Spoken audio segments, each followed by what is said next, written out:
Fala galera, hora de trazer mais um pedaço do resuminho. Mas aproveitando antes de dar início ao resumo, que tal virar membro, hein? Por favor, vai, vira membro. Mas falando sério, vamos continuando onde a gente parou. Como sabemos, após os eventos causados pelo Castelo Voador, temos introdução a um novo volume. Agora esse volume se concentraria no Havaí. E vimos também que Tomer e Misaka já foram para lá. No entanto, antes de dar continuidade para as ações que eles fizeram lá, vamos voltar aos acontecimentos em paralelos que também estavam rolando. Isso porque enquanto nossos protagonistas estavam começando sua viagem de avião para o Havaí, vimos que estava rolando uma reportagem ao vivo em outro lugar. A transmissão ao vivo se tratava da reportagem feita ao presidente dos Estados Unidos, Robert. O motivo da reportagem é que várias pessoas começaram a falar sobre a guerra que tinha rolado, a Terceira Guerra Mundial, e queriam a opinião do presidente sobre. Ele falou sobre sua opinião e esse personagem aqui é importante, além de que dá pra saber muito da personalidade dele. Mas eu não vou falar muito dele não. Pra resumir de importante, o presidente falou com os repórteres, mostrou que era bem excêntrico, digamos assim. E também falou com os repórteres sobre as informações que vazaram de estar sendo recolhido destroços da guerra, como ossos e tesouros, e estavam sendo jogados no oceano do Havaí. Os repórteres estavam tentando descobrir do presidente o motivo para isso. O presidente falou que era apenas para não causar uma deformidade ambiental se jogasse no meio do oceano não marcado assim. Só que aí os repórteres falaram que existia um boato andando pelo escuro da sociedade sobre talvez estarem jogando perto dos Estados Unidos para depois serem recuperados e estudados. O presidente, depois de receber tal pergunta, ficou visivelmente estressado e parecia estar bravo com o repórter, mas tentou mudar de assunto. Outro repórter voltou a perguntar sobre isso e aí ele não teve escolha a não dizer que o que eles estavam falando não tinha fundamentos e não tinha base. Eles não deveriam estar apenas levantando suspeitas que não têm provas. Depois de conseguir mudar de assunto e deixar o clima mais agradável, o presidente sai. E algum tempo depois, vemos uma garotinha e sua mãe com uma câmera tentando filmar o lugar onde o presidente estava fazendo uma reportagem. Só que rolam as coisas, o presidente aparece perto delas e grava uma última mensagem na câmera da garota, que fica impressionada com o presidente, já que ela achava ele muito legal.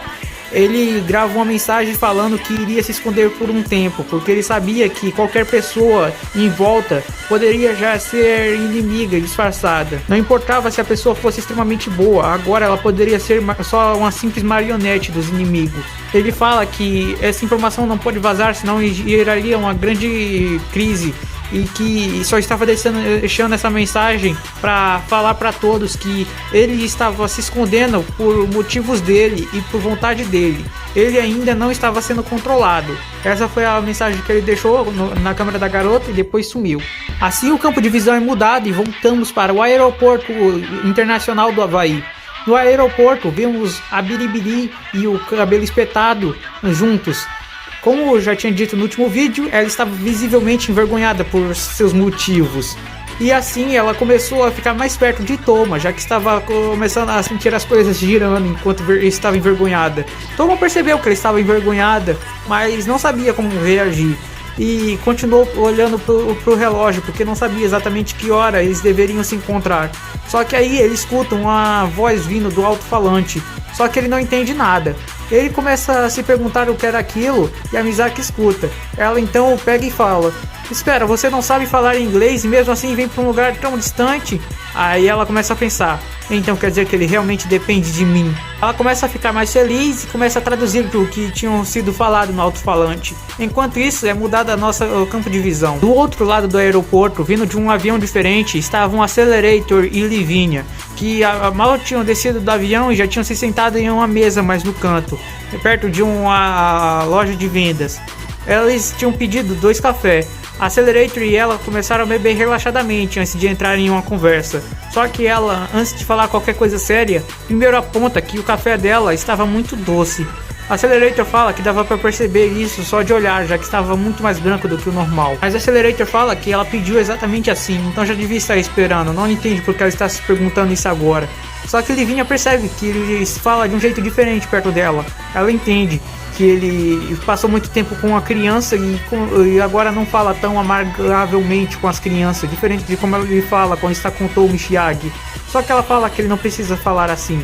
Mesmo ela sendo uma criança, não precisava agir todo educadamente perto dele. A Accelerator está a língua fazendo mas ele também não tinha percebido que tinha falado de um jeito diferente. Ele então começa a prestar atenção no pessoal em volta e fala: você nos trouxe para um lugar tão longe assim. Eles realmente vão fazer um ataque aqui, não é? A Gremlin. Enquanto a Accelerator e ela continuam essa conversa, de novo vamos mudar da visão para outro grupo que tinha vindo de um outro avião diferente. Dessa vez, o primeiro a descer do avião e estar cabaleando um pouco era Chiagi. Após descer um pouco cabaleante, Chiagi vai até um lugar onde tinha uma placa gigante. Era quase um computador para ele poder se localizar. Só que estava tudo em inglês e ele não entendia nada. Enquanto começava a olhar perdido para saber se existia algum lugar onde ele podia vasculhar se Touma e os outros tinham chegado, alguém aborda ele por trás e fala: você realmente não sabe de nada e mesmo assim vem todo despreocupadamente pro Havaí? Isso só dá mais vergonha ainda de ter perdido para alguém como você. Ela começa a puxar descaradamente a Chiagi para outro lado, como se estivesse mostrando o caminho. Chiagi presta atenção e percebe que ela estava irritada. E ela começa a falar: é claro que eu estou irritada, se é isso que você está pensando. Eu devia estar aqui? Aí a pessoa se revela que era Kurohiro Midori. Eu não acredito. Eu sei que você ficou preocupado que eu pudesse fazer algo com o Frame e achou que não deveria me deixar na cidade academia. E sei também que vocês não são do tipo que me matariam. Mesmo assim, não acham que estão confiantes demais simplesmente me trazendo para uma missão de vocês mesmos? Chiagi começa a pensar: eu sou péssimo em lidar com esse tipo de pessoa. Realmente acho que alguém devia ter ficado com ela no meu lugar. Kurohiro começa a sorrir e fala: e além do mais, a preocupação maior não deveria ser: e se eu simplesmente te atacar aqui e aproveitar que estamos bem longe da cidade academia para fugir? Eu poderia facilmente me dissipar entre a multidão e usar um desses aviões para sair para onde eu quisesse. Ela fala: o único empecilho seria você. Enquanto olha para Chiagi com uma cara como se fosse atacar ele. Chiagi começa a ficar com a cara de preocupado e até toma um susto. Mas antes que alguma coisa acontecesse, uma voz aparece e por trás falando: ah, deixe de ser tão maligna. Você não fica kawaii desse jeito, Midori Nya. Ela simplesmente segura o Midori como se estivesse agarrando para dar um abraço. Só que parecia que iria colocar alguma coisa na cabeça dela. Aquela era Misaki Worst. Kurohiro tenta se afastar dela, dando um pulo. Só que antes que ela pudesse se mover, a Misaki Worst acaba usando sua eletricidade para parar os movimentos dela. Como Kurohiro era meio ciborgue, ela simplesmente não conseguia se mexer se estivesse com a eletricidade parando seus movimentos. Worst fala: nós somos mesmo uma péssima combinação, mas eu adoro esse fato. Enquanto sentia uma eletricidade percorrendo todo o seu corpo, Kurohiro começava a ficar incomodada. Aqueles malditos diretores criando uma coisa como você, parece que foi especialmente para me dar raiva. Worst fala: realmente, depois que eles deram início à terceira geração do projeto de produção, eles pararam de produzir ciborgues como você. Mas não dá pra dizer que foi por minha causa. Não acho que você deveria ficar irritado com coisas assim. Kurohiro percebe que não dá pra fugir e fica mais irritada ainda e começa a ranger os dentes. Chiagi passa a mão como se estivesse limpando o suor da testa e fala: agora acabou. Só que o Worst percebe aquilo e fala: não entenda as coisas erradas, eu também não estou do seu lado. Chiagi volta a ficar estressado e começa a pensar: meu Deus, eu tinha razão, não tinha? Como as coisas foram acabar assim? Esse grupo é o pior pra eu estar. Mesmo assim, Chiagi ainda começa a relaxar um pouco mais e começa a olhar as coisas em volta. Ele não estava mais caçando Touma e Accelerator, e sim alguma lembrança para levar para Taketsubo, já que ele não poderia aproveitar a praia com ela. A mesma voz que tinha sido que estava fazendo um anúncio no interfone onde Misaka e Touma estavam, começou a falar no lugar onde Chiagi estava.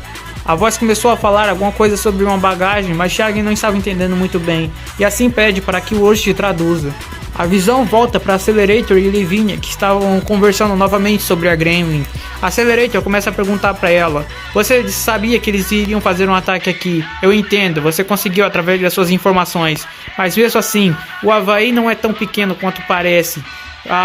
Mesmo que sejam ilhas, existem 8. E se você contar com as menores, tem mais de 130. E além do mais, são mais de 1.400 pessoas habitando. Como você quer que a gente procure um grupo específico no meio disso tudo? Livinha começa a mexer o seu café com uma colher como se fosse uma sobremesa. E continua a rir relaxada. Não precisa se preocupar tanto. Acha que eu não vim pensando em nada? Ela então aponta para cima e em cima estava um interlocutor que também dá um mesmo aviso. Accelerator percebe que o aviso estava falando e entende perfeitamente, já que ele sabia inglês. Ele escuta o que o interfone estava falando e o interfone dizia: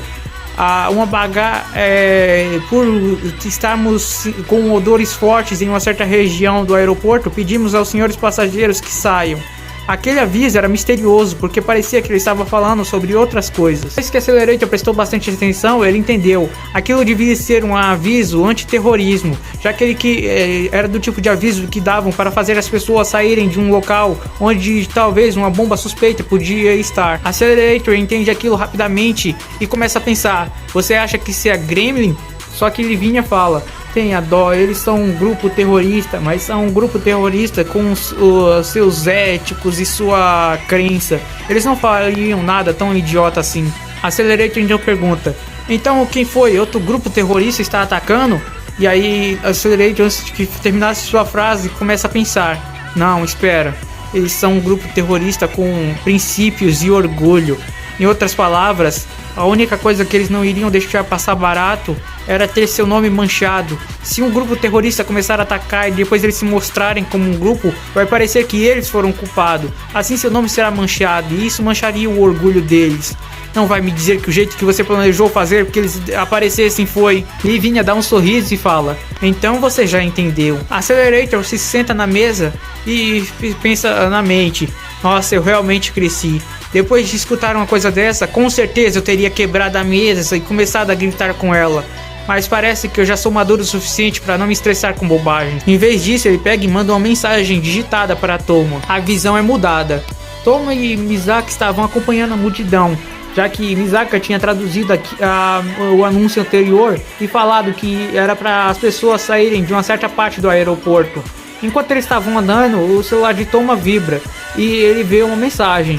Ele começa a olhar a mensagem e Misaka tenta se aproximar também. Ela começa a olhar e na mensagem dizia sobre uma bomba que Livinha havia colocado em uma das bagagens e que provavelmente a mensagem de terrorismo que tinha sido mandada agora há pouco era para fazer que as pessoas saíssem do aeroporto, pois já haviam localizado a bomba. Touma percebe aquilo e começa a correr na direção oposta rapidamente. Misaka fala: se for uma bomba mesmo, talvez a gente deva sair daqui. Só que ele fala: eu não vou deixar ela fazer essa loucura também. Não é porque a gente está lutando com um grupo terrorista que podemos nos tornar. Misaka vê que não tem jeito e começa a seguir Touma. Ambos continuam a sua corrida até onde havia sido dito que era para evitar aquela parte e que os passageiros saíssem dela. Chegando perto, Touma percebe alguns policiais investigando uma mala.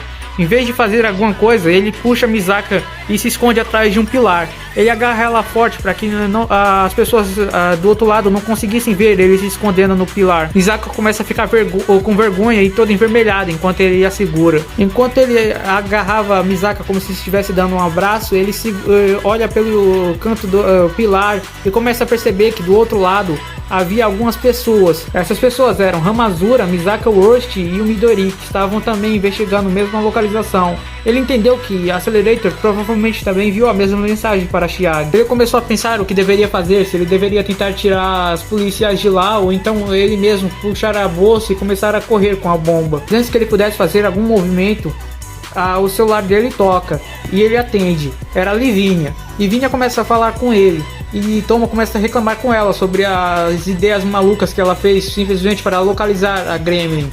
E fala: talvez eles nem apareçam por causa disso. Você está confiando demais que eles se moveriam por algo como orgulho. Livinha começa a rir de Touma e fala: acha mesmo que uma teoria minha iria falhar? Não me compare com uma criancinha boba. Eu tenho muita mais experiência nisso do que vocês.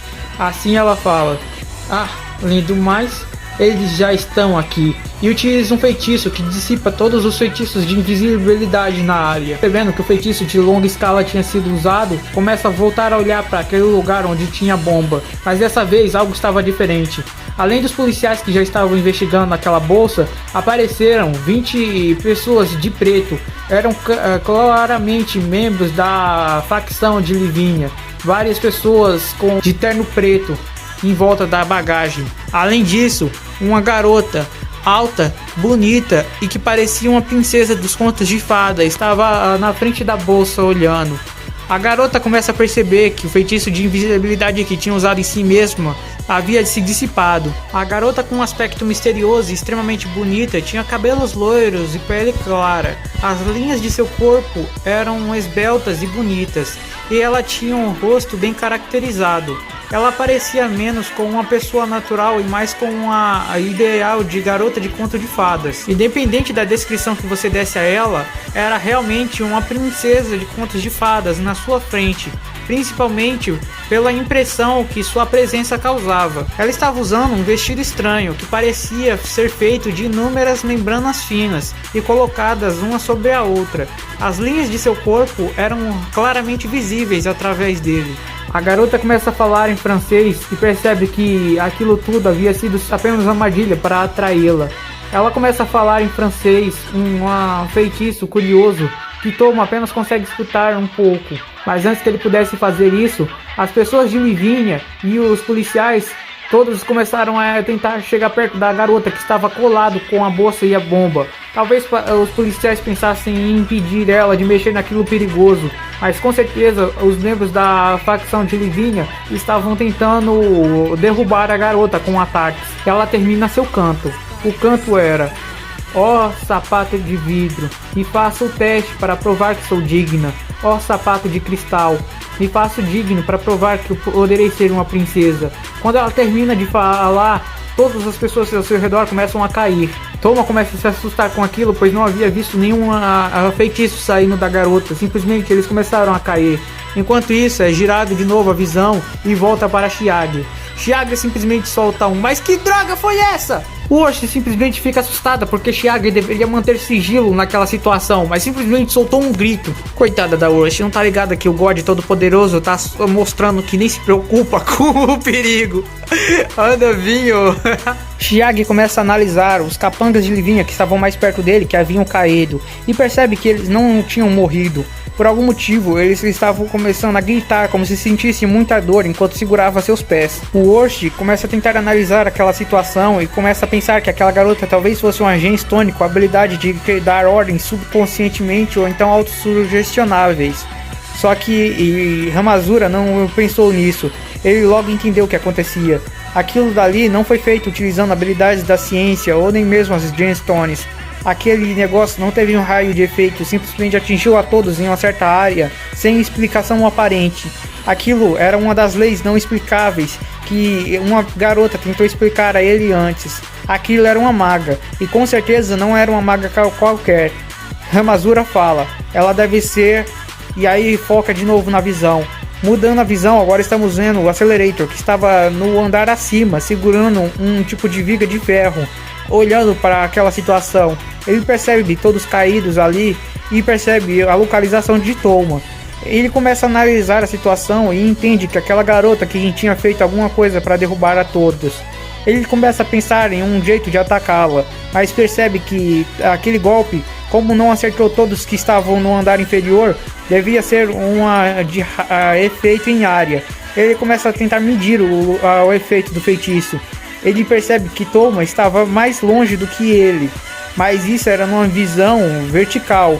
Aqui é difícil explicar, mas digamos que da direita para o Touma estava mais para a direita, escondido atrás de uma viga de coisa. Já a Accelerator estava mais perto, se fôssemos comparar horizontalmente. Só que como ele estava no teto, o teto era mais alto, o teto era a alguns metros de distância.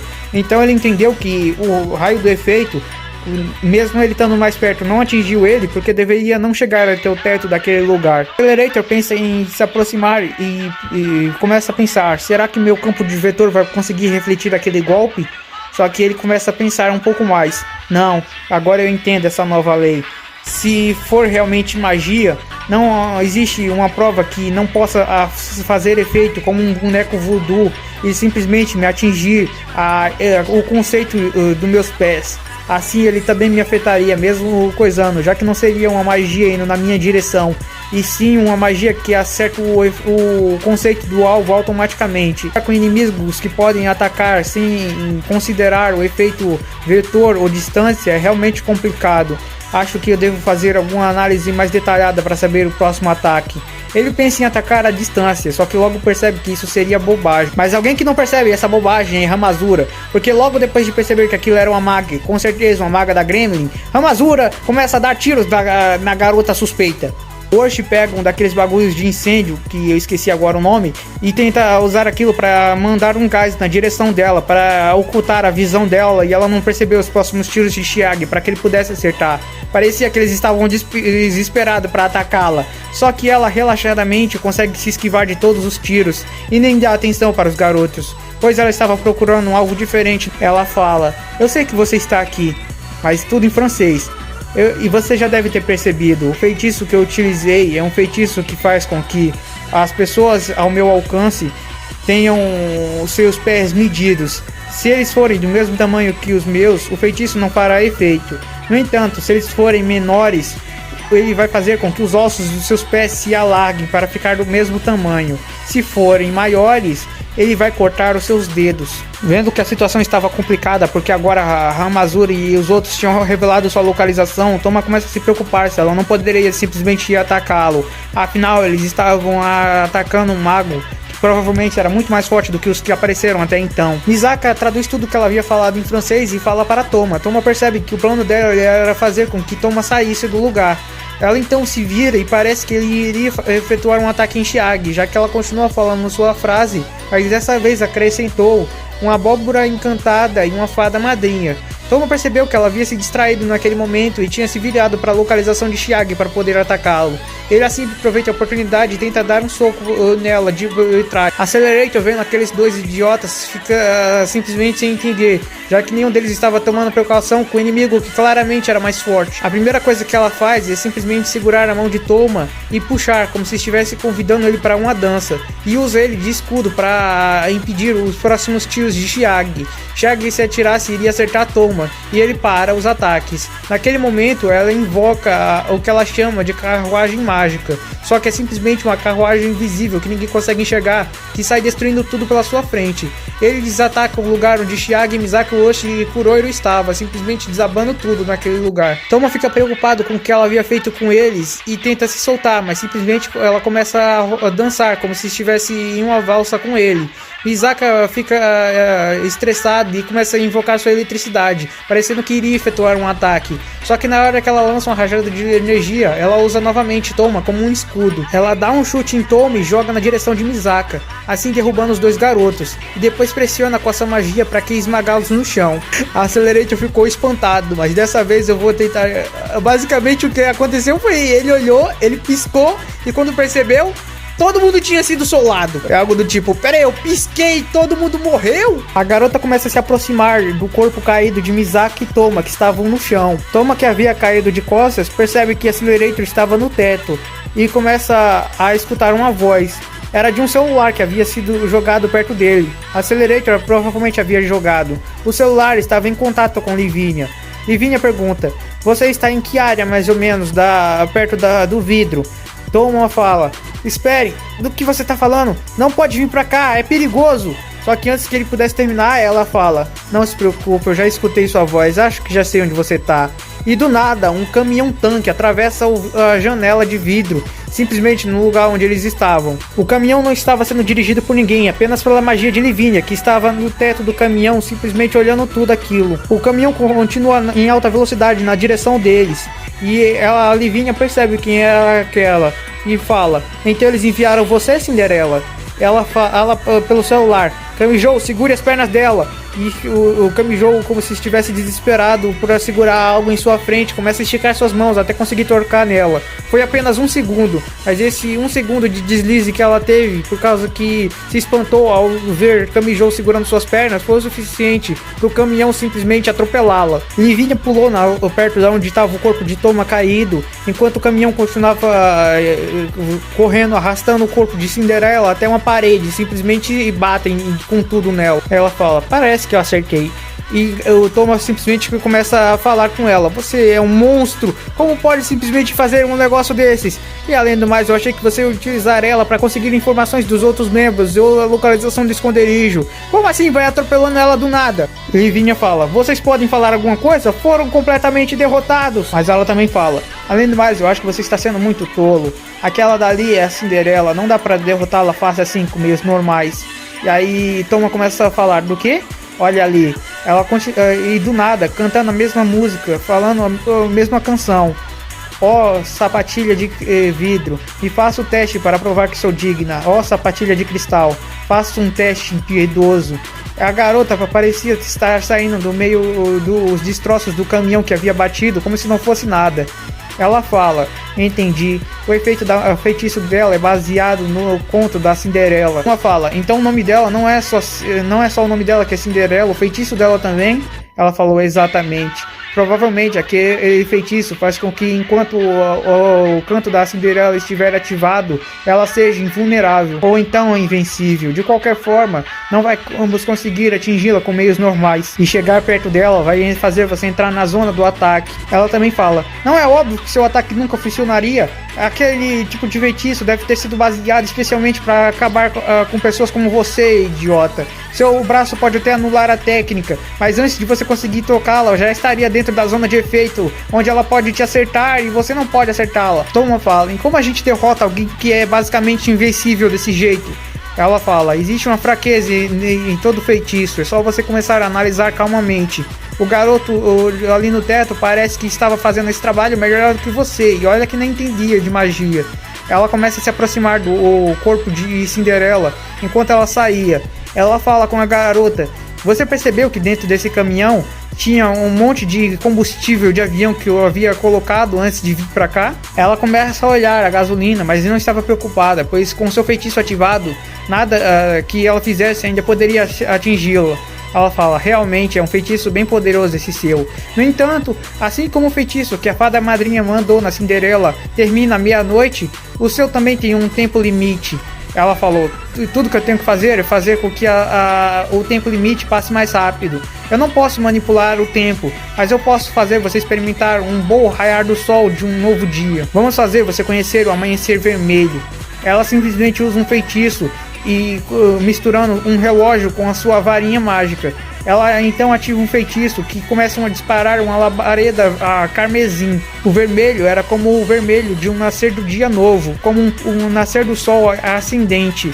A chama entra em contato com a gasolina e simplesmente explode. Toma percebe a loucura que ela estava fazendo e que iria tacar fogo em todo o aeroporto. Ele pega a Misaki e começa a correr de dentro do aeroporto, sem saber o que iria acontecer. A explosão acontece e tudo vai pelos ares. Chiage conseguiu escapar do ataque de Cinderela e estava perto da multidão. Ele começa a escutar o barulho e percebe que o aeroporto todo começou a se incendiar e tudo começou a se destruir. Ele começa a pensar se os verdadeiros terroristas não eram eles que estavam fazendo tanta confusão no aeroporto. Toma conseguiu tirar Misaka de perto da explosão, mas por causa da fumaça e de todo o impacto da explosão, eles acabaram se separando. Um foi para um lado e o outro foi para o outro. Accelerator, que não havia se preocupado com a explosão, chega mais perto de onde Tom estava anteriormente e começa a olhar para a localização onde Livine e a outra estavam. Do meio das chamas ardentes sai uma garota loira, pequenininha, carregando a feiticeira Cinderela super poderosa pelos cabelos. Cinderela estava cheia de queimaduras e seu traje estava rasgado, indicando que o feitiço da Cinderela havia passado o tempo limite. E Vinha, como se tivesse feito tudo aquilo sem se esforçar, continua carregando ela pelos cabelos até onde estava o Accelerator. Olhando até ele, fala, você foi o único que não fugiu, é? Nada mal. Que antes que eles pudessem fazer alguma coisa, uma voz vindo da boca de Cinderela, mas que parecia não ser pertencente a ela, começa a falar. Realmente, vocês fizeram um grande estrago nela. Desse jeito, não vai dar para utilizar o feitiço de Cinderela. Terminando essa parte do resumo por aqui, senão eu não vou conseguir nem postar hoje esse vídeo, porque já tá gigante. As lutas contra a Gremlin estão só começando. E quem é o verdadeiro terrorista? A Gremlin ou a Livinha? Essa mestra que Shaggy, Toma e Accelerator arranjaram, hein? Bom, era isso aí. Deixe seu like, se inscreva, vire membro, compartilhe o vídeo. Falou!